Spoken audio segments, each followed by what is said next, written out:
Hola a todos y bienvenidos a otro episodio del Digital Download. Oops. Sorry, guys, got carried away. Good afternoon, good morning, good day, wherever you may be joining us from. Welcome to another edition of the Digital Download, the longest running weekly business talk show on LinkedIn Live. Now globally syndicated on TuneIn Radio through IBGR, the world's #1 business talk, news, and strategy radio network. Today, we're diving into the importance of continuous leadership development. We have a special guest, Jim Kerr, to help us with the discussion. Jim is a renowned leadership coach, consultant, and author. He brings a wealth of experience from working with diverse organizations, including Fortune 500 companies and government agencies. But before we bring Jim on, to help us. Let's go around the set and introduce everyone. And while we are doing this, why don't you in the audience reach out to a friend, ping them, and get them join us? We strive to make the digital download an interactive experience. Audience participation is highly encouraged. So, Adam, would you like to kick us off? Sorry. Bonjour, Madame et Monsieur. Bonjour. Tracy, Bertrand. Hello, everybody. Lovely to be here again. I'm really looking forward to this. It's interesting. I think we're all into music on the show. As you will see from Jim, he's got a huge selection of music behind him. So we've been talking about that prior to coming on. But on the business side of things, I'm really looking forward to hearing about this. Thank you. Thank you, Adam. Tracy? Good morning, everybody. Tracy Borson from TLB Coaching and Events, proud partner of DLA Ignite. I will tell you guys, I learned a lot of things from music lyrics. So I'm interested to see how we can incorporate those learnings into our leadership journey, because I bet you there's things we can learn there. And I'm excited to go on the journey. Certainly looking forward to this. Tim? Thank you. And welcome, Tracy. My name's Tim Hughes. I'm the CEO and co-founder of DLA Ignite, and I'm famous for writing the book Social Selling: Techniques to Influence Buyers and Changemakers.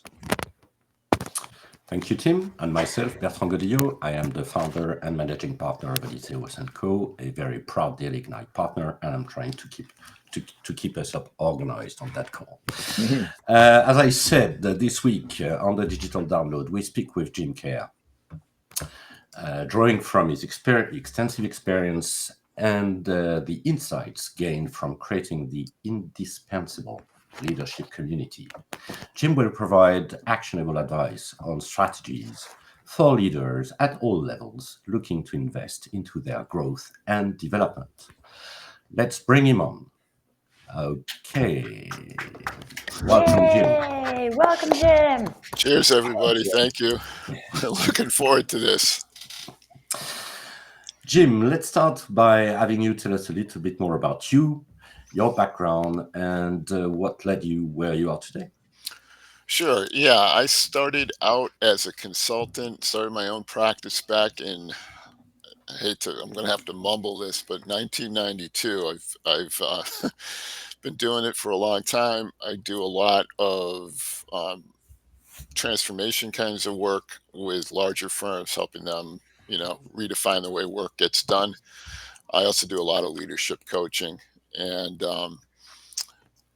I've written several books. Number 7 was the one Tim just held up. Thanks for that, Tim. I appreciate the Sorry there. So I was thank you very much. But yeah, so I try to get out there and help people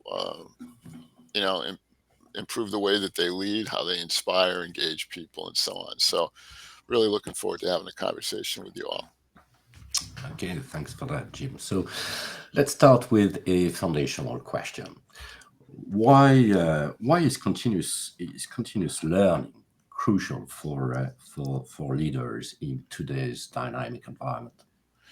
Well, leadership's not static. And as a consequence, it's on us as leaders to continue to push the envelope and stay with the times and be able to meet, new workforce expectations. When COVID hit, suddenly the game changed and people weren't coming to the office every day. And we're still impacted by that. And a lot of leaders under the old paradigm are stuck, frankly, right? So we've got to be able to think differently about these things. And I think leadership development and continuous learning are critical to helping these leaders get unstuck and learn the new way of like I say, engaging and inspiring others. So, as a leader, Jim, because we need a starting point. So, how can I, in the first place, identify areas where I need to grow, basically, and prioritize these learning opportunities? Yeah, I think it begins with self-awareness. You've got to be able to kind of look inside yourself and recognize that there's opportunities for improvement. And I think that's where leadership coaching comes in. A lot of times, a coach can help identify some of those blind spots one might have. And it's through that process of self-awareness and maybe having someone who acts as an accountability buddy for you, that you can identify things that you want to work on. And then it becomes, you know, um, a process of just building out a plan that's going to help you get what you need to become better, whether it's a combination of coaching and learning and self-didactic kind of stuff. It's all up to the individual to figure out how to go about getting what they need. So I have a question about this. As a leader of an organization, if you're an employee within an organization, it's relatively easy to see what you might need in terms of coaching and development. We've got a new product, you need to go on sales training, whatever those things are. And that tends to be very knowledge and skills based stuff. When you're a leader within an organization, oftentimes those people are not at the coalface, but it's more about creating vision. So it's a personal development type thing, maybe, helping you to crystallize your vision and think about what your dream should be and how you might articulate that to people. So I guess that at what point does to Steve Jobs, I can't imagine anybody saying to him when he was alive, you need a bit of help crystallizing your vision. Well, they'd only say it once, obviously. But Adam, there is a book called The $1 Trillion Coach, which was written not by Steve Jobs' coach, but by people that accessed his notes after his death. And Steve Jobs did have a coach, and the reason why it's called a $1 Trillion Coach is because that coach was coaching all kinds of people around. What's his name? Smith from Google, Steve Jobs, and he was basically coaching all of those leaders in Silicon Valley. Wow! Just throw that out there for you. No, that's really great, because I didn't know that. So how does a leader discover, if you are Steve Jobs, how do you discover that you need coaching? Apple is now the most valuable company in the world. So right. Can I throw in there? I think everybody needs coaching, but is it more like the choice for coaching? Because I think a lot of people who reach that level also have like a personal investment in like continuing to up their game. So they like choose to get insights from other people, which is generally a coach. I don't know. We asked a whole bunch of questions there. This is what it's all about, Jim. Right. Yeah. No. I'll try to tie some of this stuff together. The reality is people come to coaching from a variety of different reasons. So sometimes it's a self-awareness, like, gee, I really do need an objective third party to help me out here. So they may seek a coach themselves. I've had situations where the board has said to the leaders, you need coaching. and then suddenly I get plugged in, and now I'm coaching 7 people on the leadership team. So that, that's a way that people get it. Oftentimes, what's happening is, and I just had a call yesterday with a group where I think, it could be a really good opportunity for them to get some coaching. They're a startup. They're doing really well. They're recognizing that it's hard to get along with each other, and they need somebody to talk with. And these are the founders of the company. So it all kind of depends on the situation and what brings people to getting the coaching that they need. But keep in mind, and this kind of goes back to, I think, the point Adam was making, that it's lonely at the top. So regardless of the company you're leading, the organization, how many thousands of people that might comprise it, you still have that sense of being alone. And when you're at the tippity top, it's hard to show vulnerability for a lot of people. So a lot of the coaching that I'm doing with the top leaders is about that. It's about being comfortable being vulnerable. And it starts with me. We'll have the conversations. They're demonstrating vulnerability. But I'm encouraging them to show that to their teams because it humanizes them and it enables the team to give meaningful feedback. And once you can get a team that's actually, trusts each other, respects each other, and is willing to say what's on their mind, the better the outcomes. You get the best thinking. I think Jobs is a great example because there's all these horror stories about how he didn't listen to anybody. So he might have been one of those guys that needed someone to kind of open him up to listen to other people. They've got something to say here that might actually be really worthwhile. And also keep in mind, in his history, he was gone from Apple for a while for some of these reasons and brought back in. So yeah, I mean, I think there's a lot of value for anyone to have an objective third party who doesn't care about anything politically inside the organization, just wants to make you a more effective leader. I think that's really an important thing to consider when you're thinking about, getting coaching. I think that apolitical standpoint is a really important one, isn't it? Because they're not, an external coach is not subject to the dynamics of the organization in quite the same way as you as an employee or a leader are. Right. Yeah, because it's really hard for somebody inside an organization to seek somebody out inside that organization for coaching.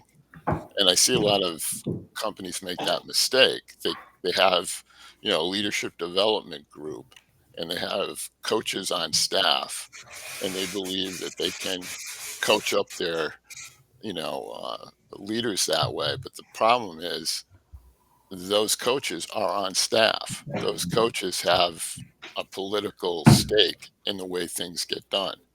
They have an agenda, but an objective third party, someone from outside, doesn't. I don't have a horse in the race.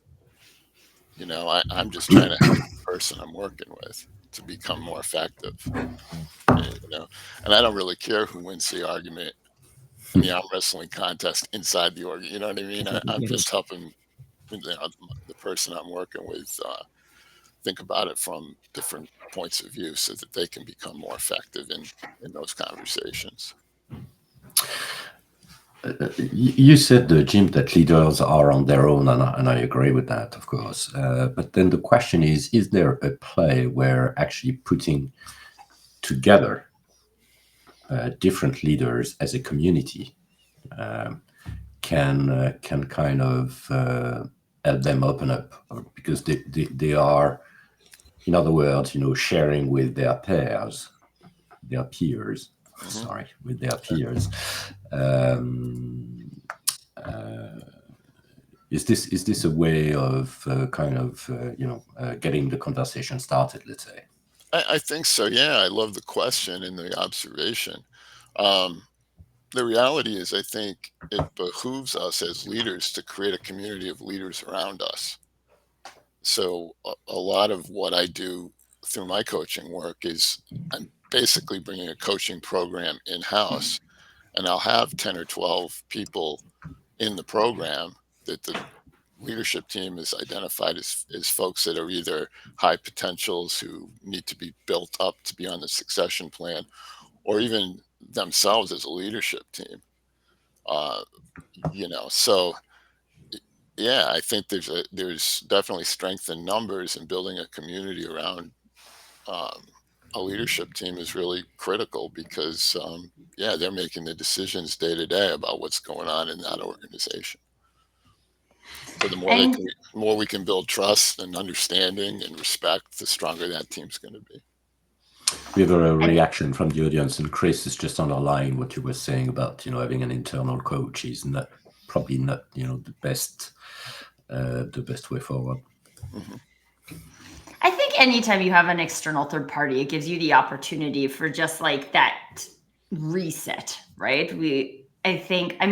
I worked in-house for a long time. I've been a consultant now for a while, and it's just like you get into the day-to-day of getting stuff done. And sometimes we don't realize that stuff is not connected to our objectives anymore, but it just becomes habit. And having someone come in from a third-party perspective always creates that opportunity to reset against the objectives and say, this is what I'm trying to accomplish. This is what our team is trying to accomplish.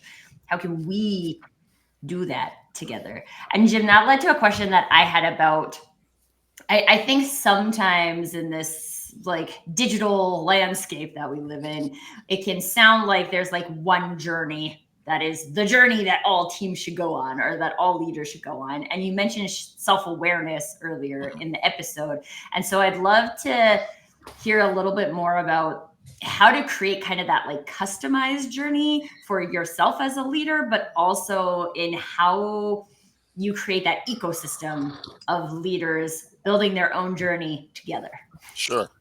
Now, again, great question there, Tracy. I think, the coaching work that I do, the very first step is self-assessment.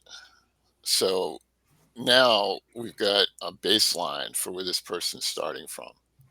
And it's really important to establish that baseline to create a bespoke leadership coaching plan for that person, so that everyone is on their own journey, and we're all stars of our own hero myth, right?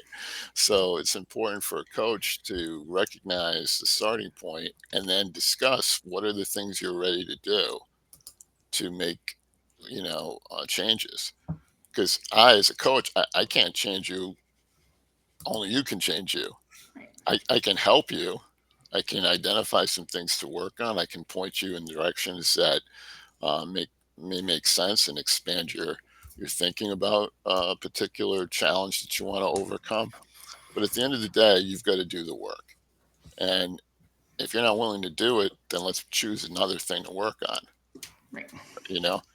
So yeah, it starts with the self-assessment helps to raise self-awareness. Some organizations also ask me to do the 360 for each person, which gives additional perspective. And what's really powerful about a 360, where you've got input from different players around the individual that I'm working with, is I get to see what their leadership team thinks of them, what their subordinates think of them, what their colleagues at the same level think.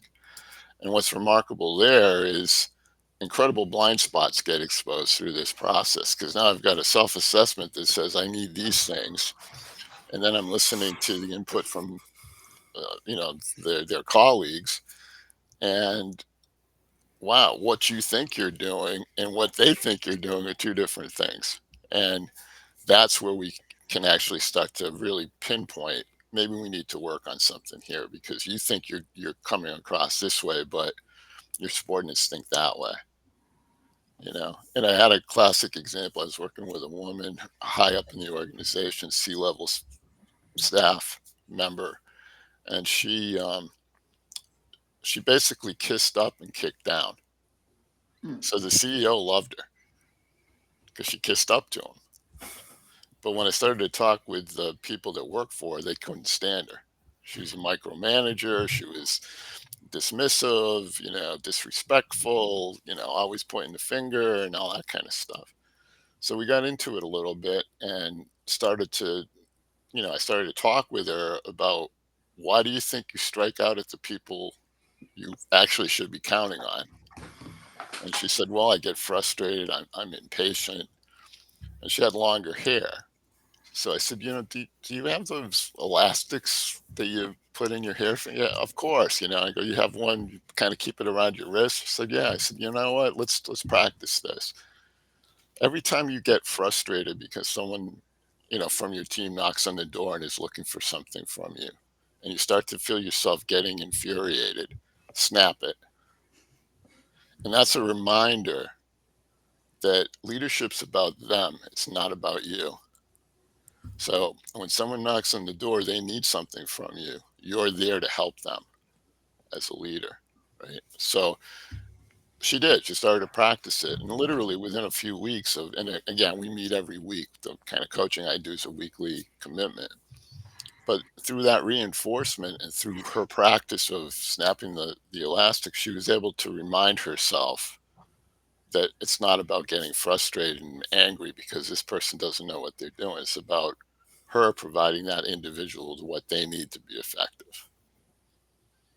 So, do you ever find in that situation? So, you've got this senior level person. She's sucking up to her boss, and she's a monster to all the people beneath her. And I'm kind of extrapolating what you said because you didn't actually say that. In more dramatic words. And you conduct some interviews, and the boss thinks, oh, this person's absolutely fantastic, and the people underneath think this person is the worst person I've ever worked for. Mm-hmm. And when you deliver that feedback, do you ever get an instance where, when you deliver that to someone, they're almost in tears as a result of this? Sure, yeah.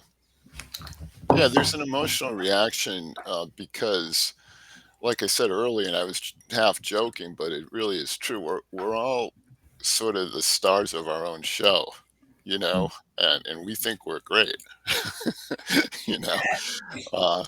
and then someone comes in who is there to help us, and one of the first things they say is, yeah, maybe you're not so great. There's some things here that we can work on. It can be a shock to the system. And a lot of people resist it initially, frankly. They don't want to hear that. And I was going to say, I feel like the bigger challenge is denial in a lot of ways. I mean, it goes through all the stages of, recovery, I guess. But it's first got to admit you have a problem, and now once we can get you to say, yeah, there is something there, then we can say, well, do you want to fix it? And then if you want to fix it, then you've got some help here to get you through. Do you not find, though, that most people know what the problem is? No, we don't coach people on development. We coach people on action that they need to take to deliver certain outcomes. Mm-hmm. And very rarely have we ever coached anybody when they haven't known what they've needed to do, and they haven't known that they're not pulling their weight at doing that thing. And I'm sure that this person that was not very nice to the people that were reporting to her, she knew that she was not being nice because, she wouldn't have behaved that way with her spouse or her boss. So, we don't know that. Yeah, very true. We didn't pull the spouse.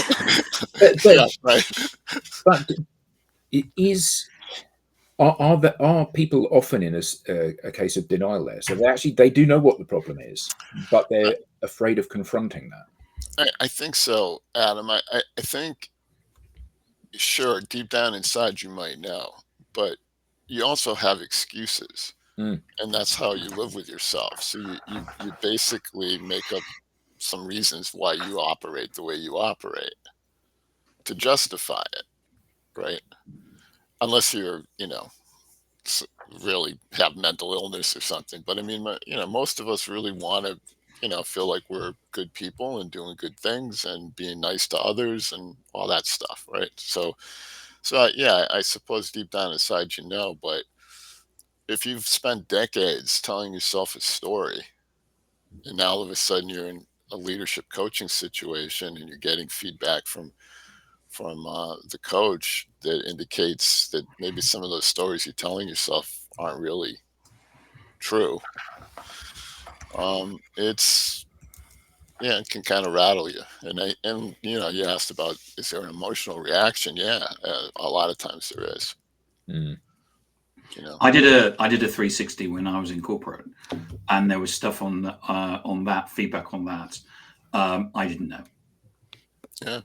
So there was things that on there that you kind of you did know, and so, I knew that, but there was feedback from people that I'd gone to, because you're always told to go outside of the network of the people that you generally work with to get a far broader level of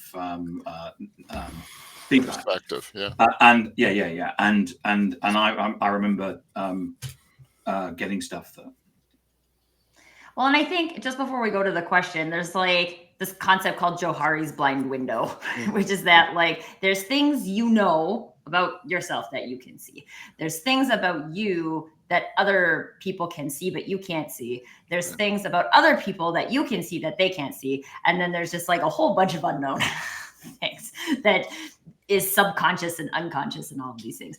And I think, like we talked earlier about community, like what does that look like in terms of whether we go all the way to being vulnerable, or we just talk about like, I am in a space of psychological safety where I can accept that there's things I don't know about myself, and there's a benefit to me in having those things revealed to me, because then I can do something with that. But up until that point, I actually don't see it that way, because I can't see things through your eyes. I can only see things through my eyes. I only have my filters. I only have my experiences. And so unless you get those kind of 360 reviews or other wider feedback mechanisms of people saying like, hey, this is my experience of you, and I'd really love for us to like work together better. But we have to be able to see those things and accept those things in order for us to move forward, go on the journey.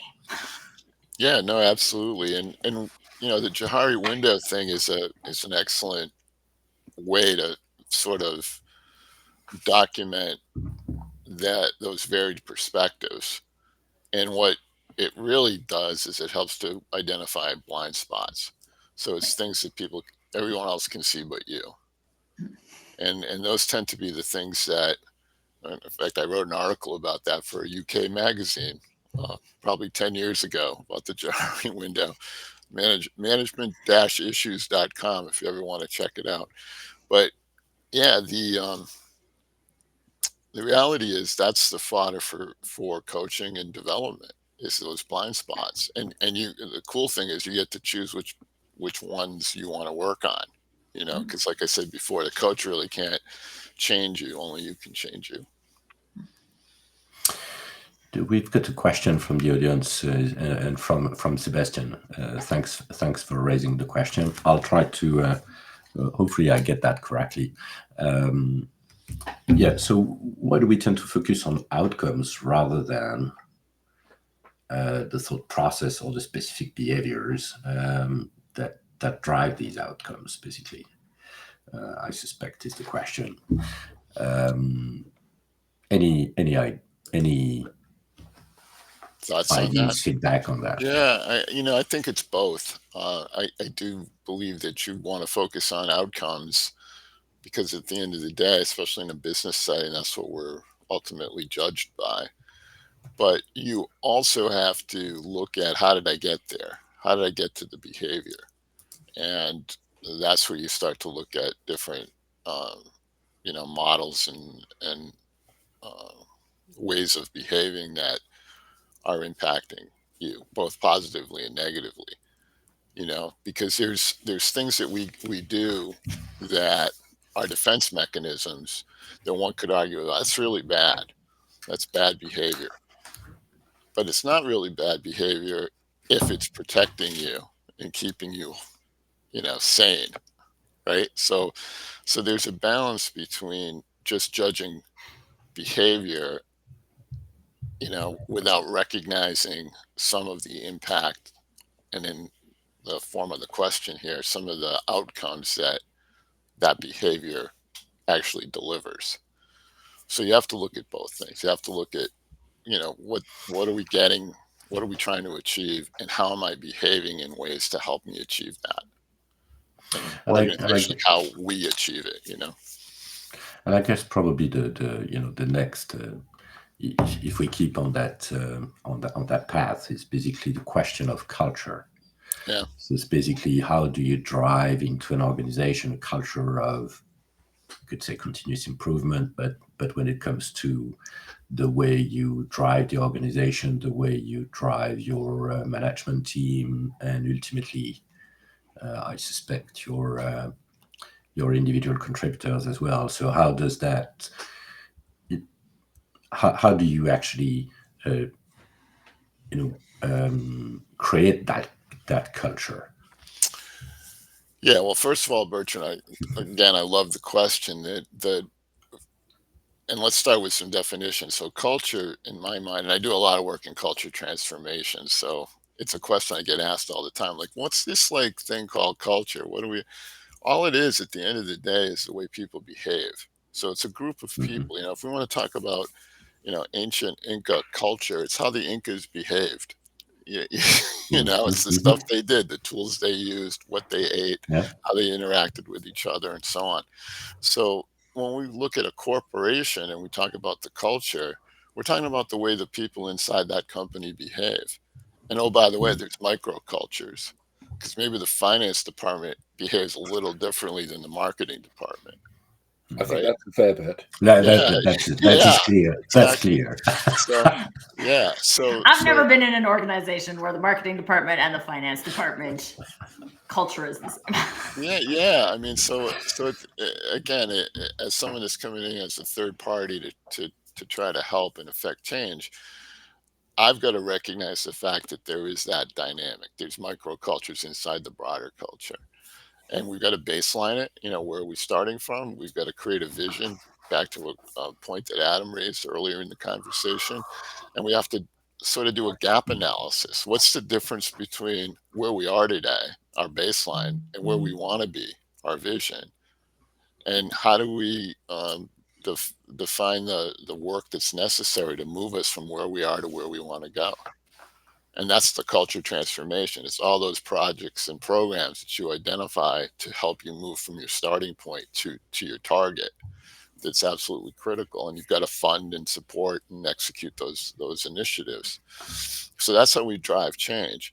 How does a top leader, to get to your question, Bertrand, how does a top leader affect culture? It's how they behave. And guess what? You can say anything you want to say, but at the end of the day, your people are watching your feet, meaning they're watching how you behave. It doesn't matter what you're saying. What matters is how you're behaving. And if you indicate that it's okay to be laissez-faire with your commitments, then guess what? You have a culture that lies. Okay. It's Yeah. really interesting you say that, and that's blindingly obvious. However, and there's always a however, we so rarely see leaders walking the walk. What we invariably see is leaders that have a vision that requires all of you guys to do really hard work, but I'm the leader and therefore I'm not going to do the hard work. Mm. So how is that possible? Because these are not exactly well kept secrets, are they? Yeah, I think I would qualify some of what you're saying. I don't think it's always. I think it's No. sometimes. Yeah. That Yeah. the organizations that have dysfunction have what you just described. The leadership team operates differently than the expectations they're setting for their people. That's dysfunction. Okay. Um, you could look at a family unit and say, you guys do, the parents are yelling at the kids, you guys do this. And meanwhile, they're acting. Stop shouting! Right. That beautiful Stop example. smoking. Yeah. Yeah. Right. So that's where we've got this dissonance, in those organizations where the top team operates differently than the expectations they're setting for their people, we have problems.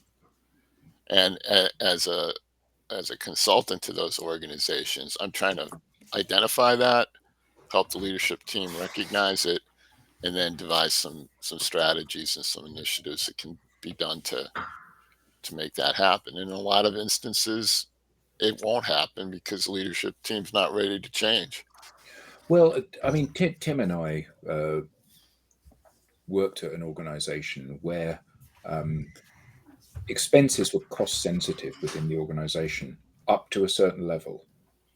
And then above that level, $500 on a bottle of wine is no problem because we're going out and we're important people. But had any of us spent $500 on a bottle of wine, we would have been on a disciplinary for that. Yep. And sometimes I imagine that the reason the leadership behave in a disingenuous way to how they tell other people to behave in the organization is because actually it's one of the perks of being a leader, isn't it? Do what I say, not what I do, kind of thing. So how do you manage that? Because that's quite a big thing to address with, one would assume, powerful, senior, well remunerated people. Yeah, I mean, again, it depends on the role and what I'm being asked to accomplish. But if I was sitting on a leadership committee, and oftentimes I become a de facto member of these leadership teams for the organizations that I work with. So I'm attending strategic planning meetings every week and doing all that kind of stuff. What I often ask them is, are you ready to change? Do you want to do what's necessary to help your organization thrive? And be honest with them. And by the time I get to that question, I've already got a lot of information in my back pocket. So depending on the reaction I get, I can draw from, well, yeah, but except in the engineering department, here's what's going on. And, you're not actually behaving that way. Because look at this problem over here. So it's having that honest, frank discussion that I think is the beginning of change. And then it's up to them. Like I said, I've been saying throughout our conversation today, we can't change anybody but ourselves. So I can present the information, I can suggest what we need to do. But if you're a top leader, you have to decide, is a $500 bottle of wine, necessary here? I mean, that On was an expensive report, like, why not? Yeah. I mean that was a flippant example, but Yeah. Tim and I, when we work with organizations, we get incredibly invested in the success of the organization. We desperately want them to do well out of the stuff we teach them to do. In some cases, I feel that we're more desperate than they are for them to do well. And we make no bones about the fact that this is a journey, and some of the stuff we're going to ask you to do is going to be quite challenging. And as you said, Jim, are you up for the challenge? Yeah, we are. Absolutely, we're absolutely on this. We're 100%, and they're not. They're absolutely not. They love the idea, but right up until the point that it actually requires them to either work and do some stuff or step out of their comfort zone. Right. That's when the full enormity of change, not just our change, I guess any change, Sure. lands with somebody. So how does one manage that when one is coaching and working with clients? Well, I feel like it's about being the accountability buddy as coach. So if you've agreed, if we've got the conversation has happened and you say yes, and now I'm working with you, and now I'm going to talk to you every week about, are you actually doing these things you said you're going to do?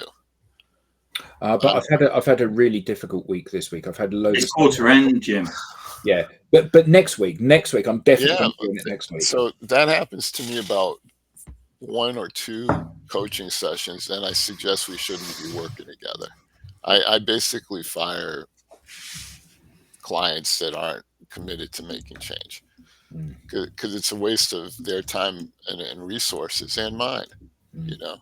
I really want to have an impact. I want to help people. And it's so cool when you see growth. I was working with a group of people who were identified as high potentials. They were director level people. The typical profile was 20 years of experience in the company. Most of them had advanced degrees. We're preparing them for jobs at the vice president level. They were directors. And, of a group of 12, 3 of them are now vice presidents, and that was within a year of working together. Mm. I get great satisfaction from being able to share that story because it shows growth happened, that these folks came at their baseline, wherever they were, and then they worked at it and committed and made changes and got opportunities that they probably wouldn't have had they not made that commitment to themselves. So I feel like that's got to be part of the contract, you know. And again, I hate to say it, but I walk away from clients that don't care. If you don't care, then why should I? Yeah, absolutely. I think more people should do that, honestly. I think it Yeah. would like force people to actually make that decision to care. Because I'm not saying you're bad or wrong because you decide not to Yeah. choose this right now, but like I'm here to help people who choose this right now. Absolutely people. right. That's the right attitude. I mean, there's no judgment. You know, you're just not ready, or Right. you're not ready to do the work. So if you're not ready to do the work, that's cool. Maybe sometime in the future. Well, and I think I mean, to kind of speak to what you were saying, Adam, about like the leader just sits at the top and do no work. And I like personally, I don't like to pretend that being a visionary isn't work because other people are not coming up with that stuff. And I think that that's an important role for like high level leaders to play. And at the same time, what are the other things that are your responsibility to do? Yeah, maybe it's not coding and I need people to code stuff, but like, what do I need to do? What do I need to learn about myself? What do I need to learn about people? What do I need to learn about team building? What do I need to learn about my own self-awareness and how I micromanage people? Like, I don't want people to think that that's not work because that's a substantial amount of work and investment that people will put into themselves that a lot of people aren't putting into themselves. So I think that's an important thing to remember as part of the Yeah, I conversation. mean, to kind of play off of the point, I think, if you were to draw a pyramid and you said, okay, the guys at the top of the pyramid are the top leadership team. And there's a layer in the middle that's the middle management. And then there's a layer that's much bigger that are supervisory level. Well, if you think about what they're worrying about, the people at the top are worrying about where are we 5 years from now? So they have to envision. That's the job, right? But folks in the middle need to be able to translate that into something that has to get done this year. So Right. if I'm a middle manager, I'm worried about this year's budget, this year's set of projects, right? And if I'm a supervisor, I'm not worrying about 5 years from now. I'm not even worrying about this year. I'm worried about today. Like, how do I get work off my desk right this moment, right? So you have to understand that if you're going to drive change. If you're a change agent from the outside, like the roles that we're talking about playing, then you got to recognize that you're dealing with at least 3 different perspectives about what good looks like, you know? And then you've got to help those folks at each of those layers by giving them what they need to be more effective. So that perspective is critical. If we don't have it, then we're not doing a really good job of delivering advisory services to those organizations because they're different perspective. And oh, by the way, they're different time frames. Well, actually, okay, so this is the question that I had, and I think it's an important part because this show is called The Leadership Journey. And most people wouldn't assume that a journey is like 5 minutes. So I'm going to like have one conversation with a coach and then know all the things I'm going to need to know, and then I'm good. Like there is a destination. And while most people would assume when we say journey that there's a destination, I feel personally that in leadership, there's not really a destination. Like this is a continual investment to continuing to go on a journey. Because if we're responsible for what's 5 years from now, and then COVID hits, and now what we thought was going to be 5 years from now is definitely not what's 5 years from now. Like I am in like an evolutionary role, and therefore I need to be evolutionary. And so whereas even when you look at, we're trying to use the phrase earlier, continuous improvement, like at the lower levels of an organization, there might be like very tactical things that I can implement from a continuous improvement perspective that can be done in 30 days. Okay? But a leadership journey, and again, like I would love to hear your perspective on it, Jim, but in my head, a leadership journey is an investment in your career for the like lifetime of your career. And it's ongoing. Yeah, I mean, I think the journey concept, I think, is effective because it suggests there'll be bumps in the road. So, so whether it's COVID comes out of left field and all of a sudden we all have to deal with it, the game changes, we have to pivot. Frankly, my coaching work really, you know, went on steroids during that period because there was this whole group of people that, like everyone else on the planet, was like, what is this? Like, is this the end of the world as we know it? And helping folks kind of get through that was a good bit of work, and it was trying to help them see that there are alternatives to the way they've been doing. The paradigm shifted. And what's interesting about paradigms, right, is we really will defend them because we were successful within those paradigms. So if you're successful in your chain of command by doing whatever it is you do, and someone from the outside comes in and says, you're wrong, you got to change, you're going to defend it. You're going to come up with reasons and excuses. Like I say, all the lies we tell ourselves to sleep at night, uh, all that's going to come out. And, to be effective, you got to help people see that for what it is. They need to recognize that behavior in themselves, and then they have to choose to change it. And then that's where coaching comes in, right? Because now we can help. As soon as you say you want to make a change, okay, you got somebody that'll do their best to help you. Should you change?